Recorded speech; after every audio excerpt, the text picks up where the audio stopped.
Ya,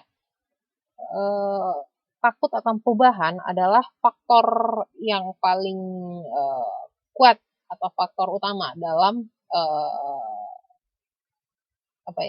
pendukung status quo atau kekuatan penahan atau restrainingnya. Nah, teman-teman udah paham ya apa-apa saja faktor yang menyebabkan faktor yang mendorong adanya perubahan dan faktor-faktor yang menghambat adanya perubahan. Kemudian kita masuk ke sumber-sumber penolakan. Apa-apa saja sumber-sumber penolakan itu? Yang pertama, ketidakpastian. Karena ada setiap perubahan itu pasti ada ketidakpastian kan. Nah, dengan adanya perubahan ini bakal berhasil nggak sih? Dengan adanya perubahan ini bakal bisa nggak sih kita melalui perubahan ini kayak gitu kan? Pasti karyawan itu deg-degan gitu, kurang tidak nyaman gitu dengan adanya perubahan. Itu pasti. Nah, kemudian yang kedua, kepentingan diri sendiri.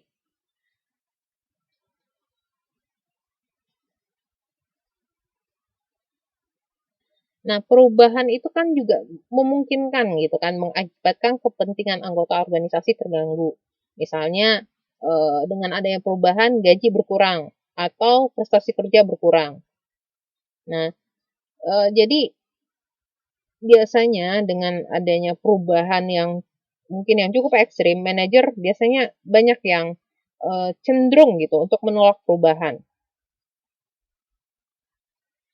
Kemudian faktor yang lainnya itu adalah persepsi yang berbeda.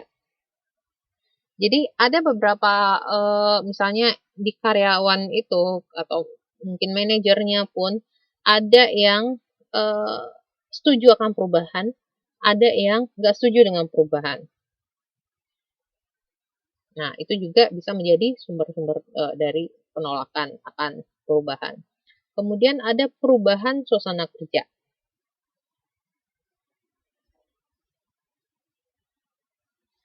Nah, kemudian bagaimana cara mengatasi penolakan perubahan itu?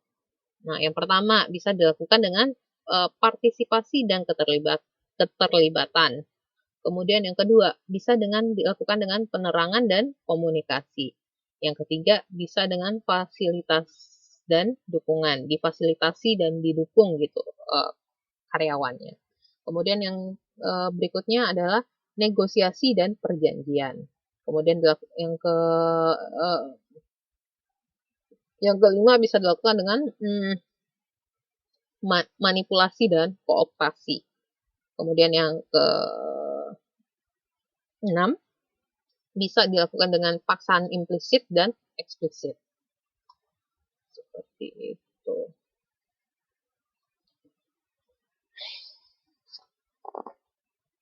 Kemudian kita masuk ke proses perubahan.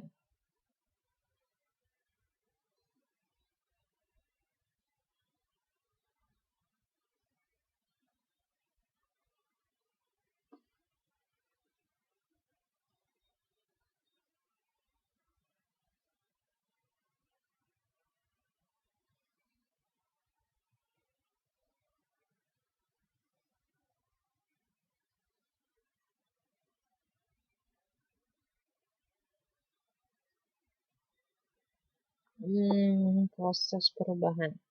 Proses perubahan itu menurut Kurt Lewin itu mengajukan proses perubahan yang mencakup 3 tahap. Jadi menurut Kurt Lewin itu ada 3 tahap dari perubahan.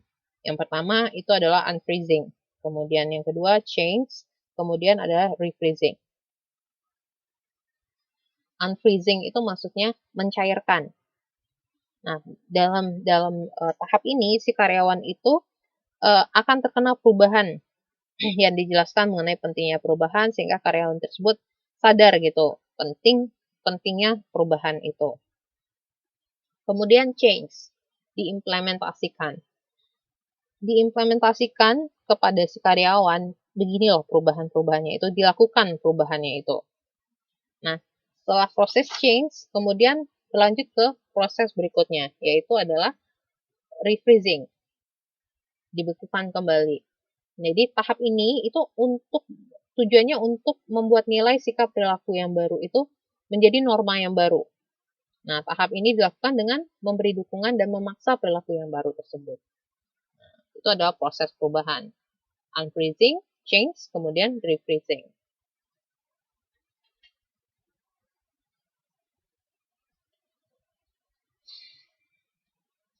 Kemudian kita masuk ke tipe perubahan yang direncanakan.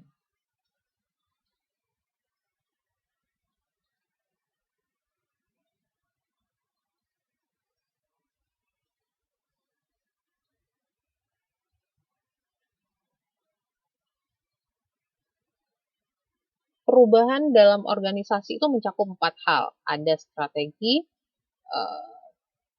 ada struktur, kemudian ada teknologi, dan orang. Jadi untuk contohnya lihat tabel 6.3 halaman 6.39. Nah, di situ contoh dari perubahan dari strategi, struktur, teknologi, dan orang. Kalau strategi, perubahannya itu biasanya tujuan strategis unit bisnisnya, bisa juga dengan strategi bisnis internasionalnya, bisa juga dengan penggabungan usaha. Kemudian dari struktur, contoh perubahannya bisa dari desain kerja, rentang manajemen lini staff, bisa dengan manajemen SDM-nya, kemudian bisa juga dengan distribusi wewenangnya. Kemudian dari segi teknologi, perubahannya itu bisa berupa peralatan dan mesin, kemudian proses kerja, aliran kerja, kemudian sistem informasi, dan sistem pengendalian. Kemudian dari orangnya, itu bisa perubahannya bisa dari kemampuan atau keterampilan, bisa dari persepsi, bisa dari sikap, dan nilai-nilai. Nah, itu contoh perubahan yang direncanakan.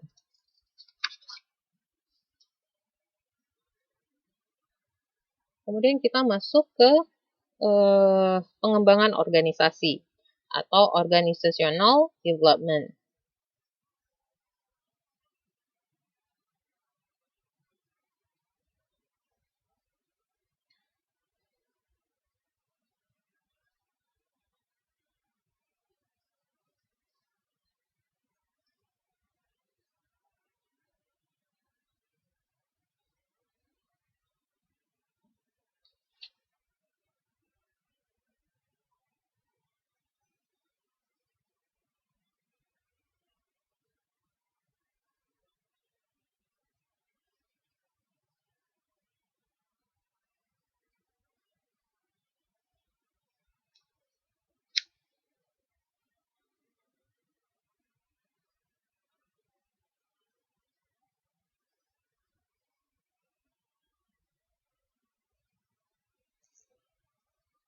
Nah, di sini ada, oke, menurut teman-teman atau pengertian teman-teman, organization development itu atau pengembangan keorganisasian itu artinya apa? Definisinya apa? Silakan ditulis.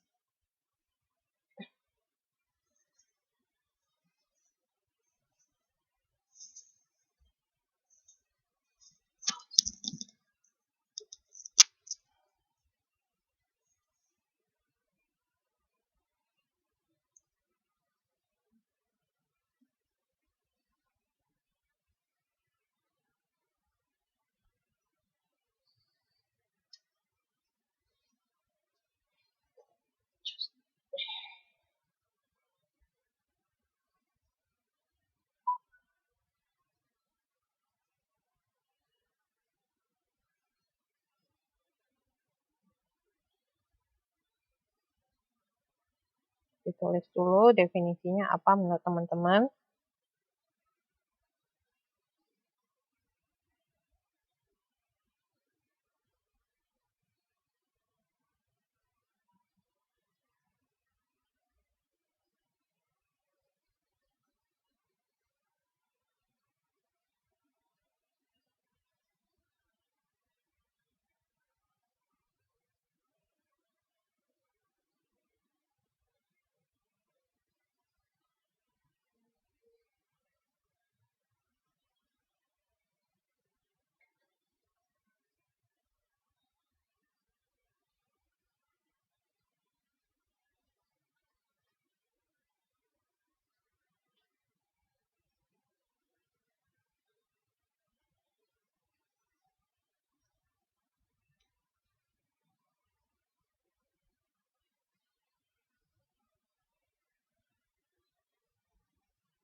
Kita lihat.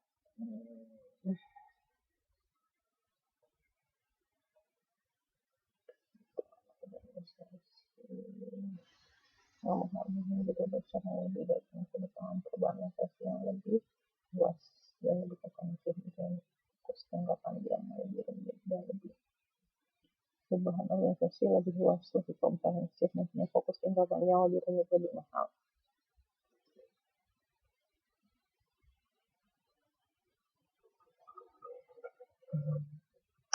Yep.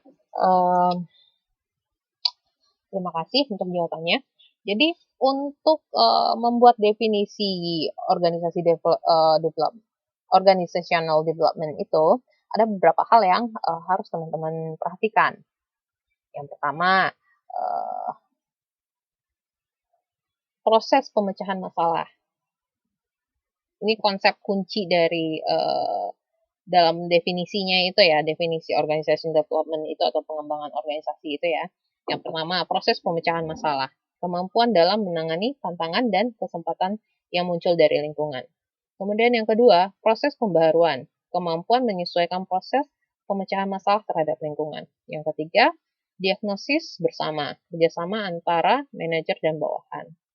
Yang keempat, budaya organisasi, itu bisa nilai, sikap, persepsi, perilaku bersama dalam suatu organisasi. Yang kelima, riset aksi, riset yang berorientasi pada aksi atau tindakan. Nah, itu adalah 5 hal yang dijadikan konsep kunci dalam definisi organization development itu. Nah, definisi lain yang mengatakan bahwa pengembangan keorganisasian itu merupakan usaha yang direncanakan dengan fokus pada organisasi secara keseluruhan.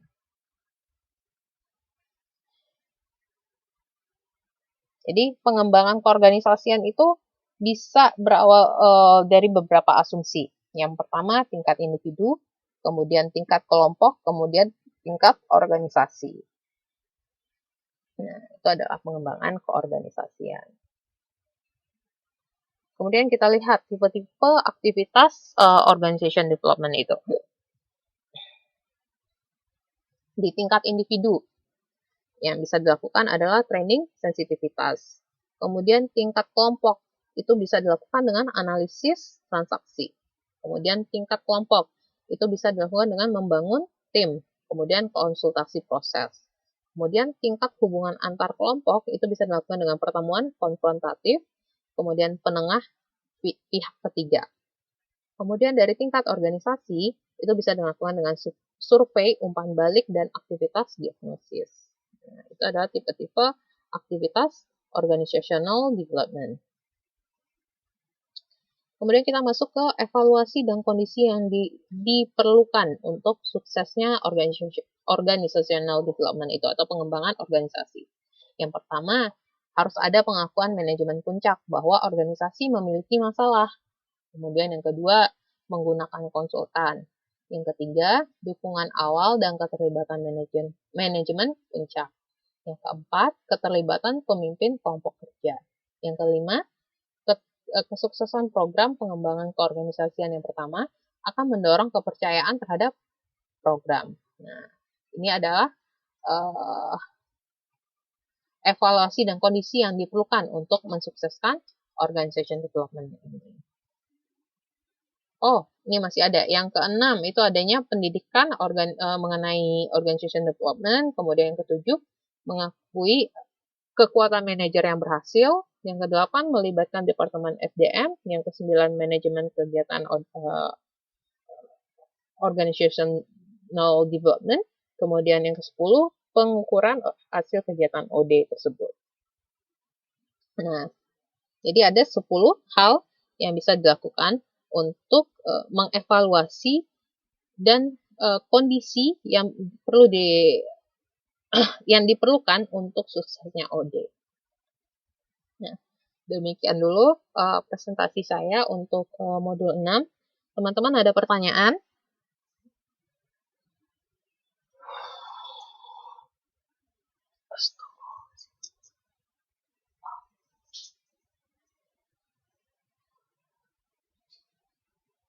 Ada pertanyaan dari teman-teman untuk modul 6 ini?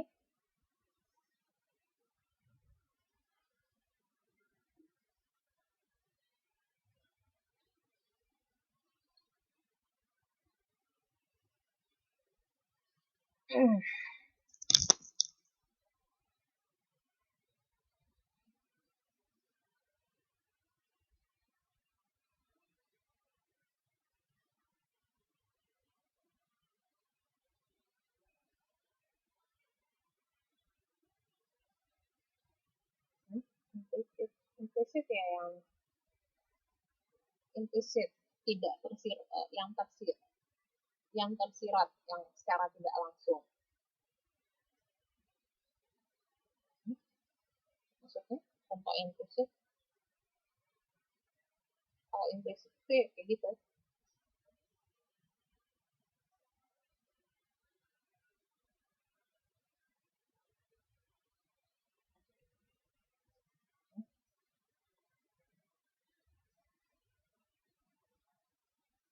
Oh iya, apa yang modul 4 yang nggak paham Mbak Ayu? Mbak Ayu silakan. Tapi kasih tahu saya itu bukunya modul berapa dan halaman berapa ya, nanti bisa ini.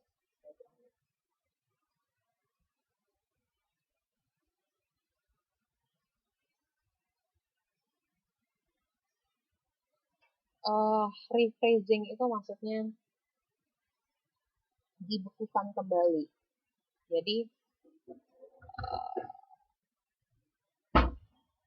kan ada perubahan kan.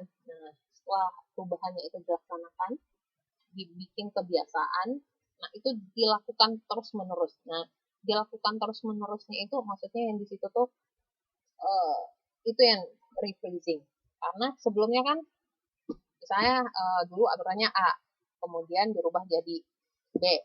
Yang A itu kan melakukan perubahan ke B itu kan dilakukan unfreezing dulu, dilakukan pemberitahuan dulu sama si karyawan, ini loh pentingnya berubah dari A ke B, kemudian dilakukan implementasi ke B. Nah, itu proses change. Setelah change-nya itu sudah menjadi habit, sudah dilakukan secara terus-menerus, itu adalah proses rephrasing. Rephrasing itu maksudnya dibuktikan kembali atau dilakukan secara terus-menerus.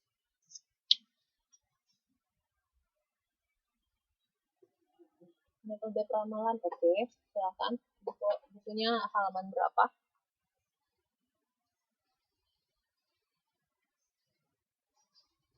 Jadi 30. Yang nggak pahamnya yang mana, Mbak itu? Mbak Ayu.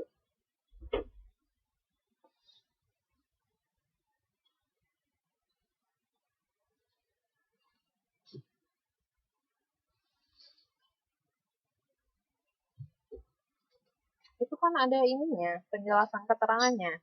Coba dibaca lagi masih nggak ngerti, nanti tanya sama saya. Yang mananya yang nggak ngerti?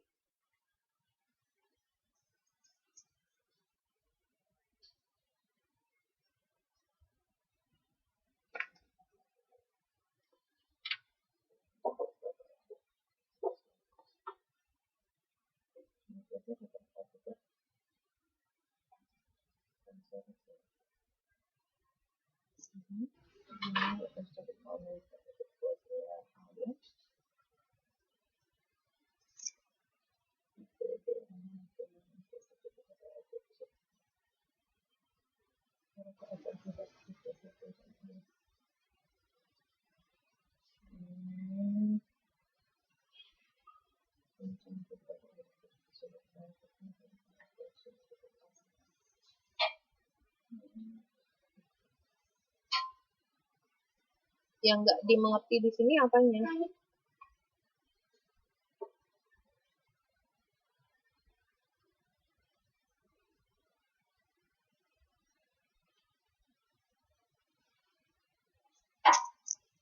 Yang Mbak Ayu nggak ngerti dari metode rata-rata bergerak itu apanya? Walah, angka-angka.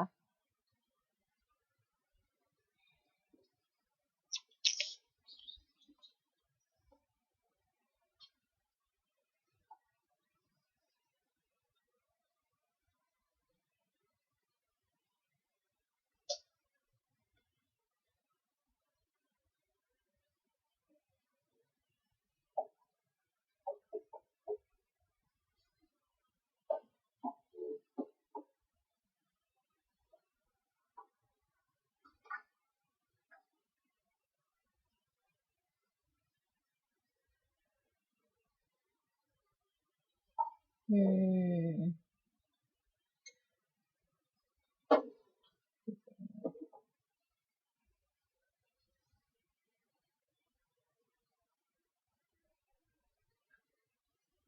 Oh. Hmm.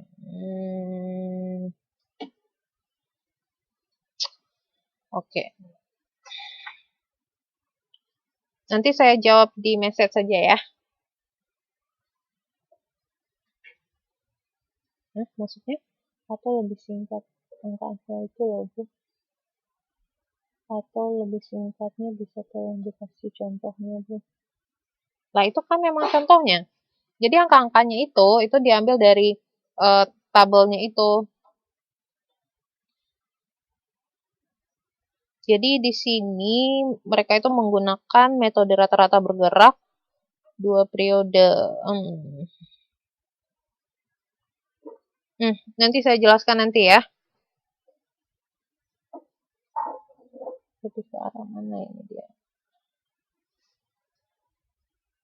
Saya skip dulu yang ini ya, nanti saya jelasin lagi. Pertanyaan yang lain? Contoh itu 4.3.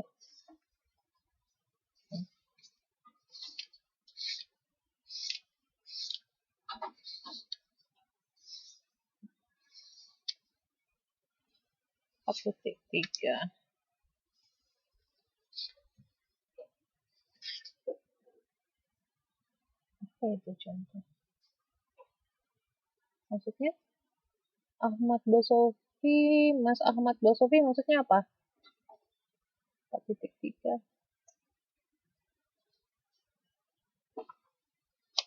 Oh, ini tabel 4.3.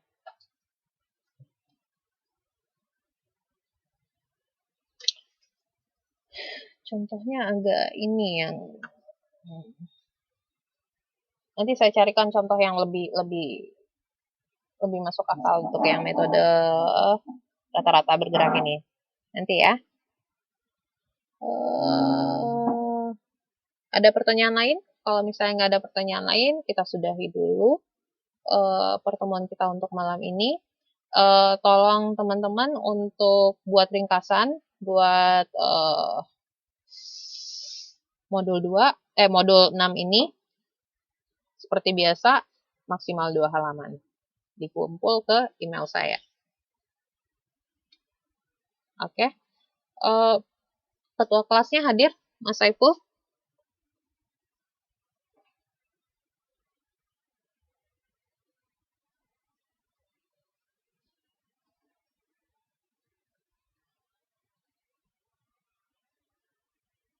Ya, modul 3 dan modul 6. Ketua kelasnya nggak hadir ya? Ketua kelasnya.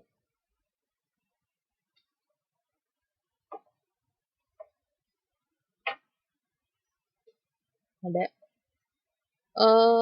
Seperti biasa tolong absensinya ya. Oh, izin kerja. Ya udah. Ada yang bisa bantu untuk ini absensi malam ini? Oke. Nanti tolong message ke Facebook saya ya untuk absensinya. Oke, makasih Kak udah bantu saya untuk absensi. Terima kasih teman-teman sudah hadir untuk kelas manajemen kita malam ini. Semoga ilmunya bermanfaat. Selamat beristirahat. Saya tutup dulu ininya kelasnya malam ini. Assalamualaikum warahmatullahi wabarakatuh. Selamat malam.